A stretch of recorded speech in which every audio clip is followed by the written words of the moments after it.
Keesokan harinya Makmur pun mengajak keempat temannya itu untuk belanja ke pasar. Dari sini mulai terjadi hal-hal yang janggal lagi, di mana saat ingin berangkat Jaka yang posisinya berada paling belakang sempat melihat ke arah Sari. Baru aja memalingkan pandangannya beberapa detik, tiba-tiba Sari menghilang. Sesampainya di pasar, para warga sangat ketakutan setelah melihat kedatangan Makmur. Sebagian pedagang bahkan rela memberikan dagangannya secara gratis agar Sari bisa tenang. Ini bang, ini. Oh, yang penting itu Sari kan bahagia gitu. Terima kasih. Saya juga butuh. Di sana mereka juga tak sengaja bertemu dengan seorang dukun bernama Mbak Supi. Ia mengatakan dengan lantang kalau Sari sebenarnya sudah mati beberapa tahun yang lalu, dan yang ada di rumah Makmur saat ini adalah arwahnya yang masih gentayangan. Tapi kalau Makmur gak percaya, tinggal lihat aja lewat selangkangan. Mendengar hal itu, Supra, Jaka, Sola dan Fajrul pun terkejut terkecuali Makmur karena ia sangat yakin istrinya masih hidup dan baik-baik aja. Si Sari itu sudah mati. Setelah melihat tingkah laku aneh para warga ditambah perkataan Mbak Supi terus terngiang-ngiang di kepala, teman-teman Makmur mulai bertanya-tanya apakah Sari udah meninggal. Satu-satunya cara mudah untuk memastikannya adalah ngeliat lewat selangkangan. Awalnya mereka semua ragu sekaligus takut untuk siapa yang akan melakukan hal itu. Fajrul beralasan kalau ia ingin berat, sementara Supra menyuruh Jaka untuk memijat bahunya. Dengan begitu, mau nggak mau Solala yang harus memastikan hal tersebut. Gua nggak ada, gue capek banget. Tadi kan gue habis dayung kapal. Mereka ngomongin tentang ini nggak, Kang? Enggak, ngomongin apa ya? Tak lama dari itu, Sola membawa kambing ke dapur sekalian melakukan pemeriksaan. Namun ia salah mengartikan dengan melihat selangkangan Sari. Lantas Sari yang tahu ada Sola di belakangnya kemudian meminta tolong untuk mengambil daun pisang.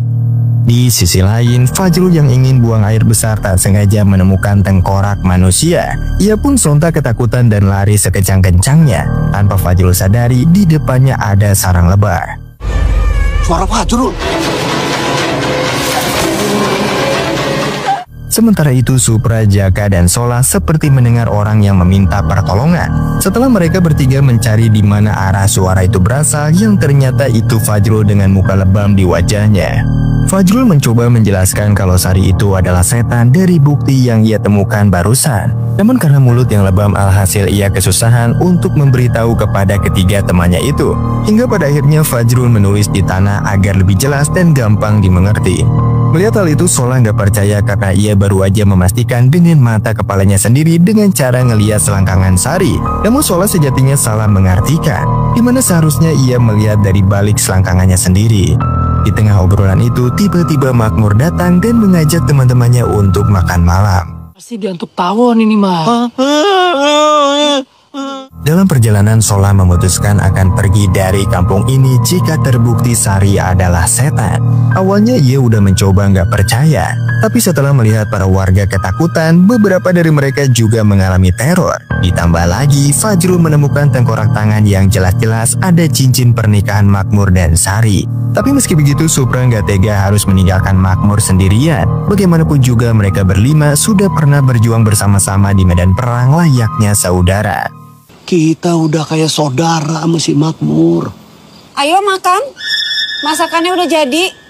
Kata. Lalu saat ingin makan, rupanya masakan yang dihidangkan adalah daun kering dan belatu. Makmur dan Sari pun makan dengan lahap, sementara Supra, Jaka, Sola, dan Fajrul dengan terpaksa ikut mencicipi untuk menghargai Sari yang sudah repot-repot menyiapkan makanan. Satu persatu dari mereka bahkan berbohong kalau masakan Sari ini sangat enak dan juga nikmat.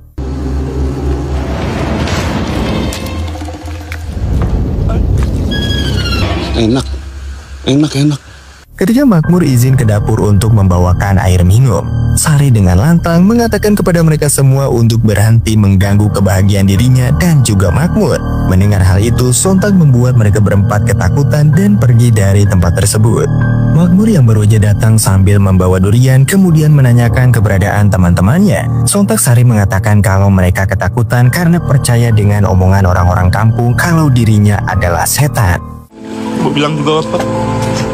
Mereka percaya omongan orang-orang kampung kalau Neng tuh setan. Di saat Supra dan yang lain sedang berkemas, Makmur datang sambil marah-marah. Ia nggak menyangka Jaka Supra Sola Fajrul yang sudah makmur anggap seperti saudaranya sendiri ternyata sama aja kayak orang-orang kampung menuduh istrinya adalah setan. Tapi meski begitu Supra berusaha menjelaskan pelan-pelan kalau apa yang mereka lakukan ini justru untuk kebaikan makmur.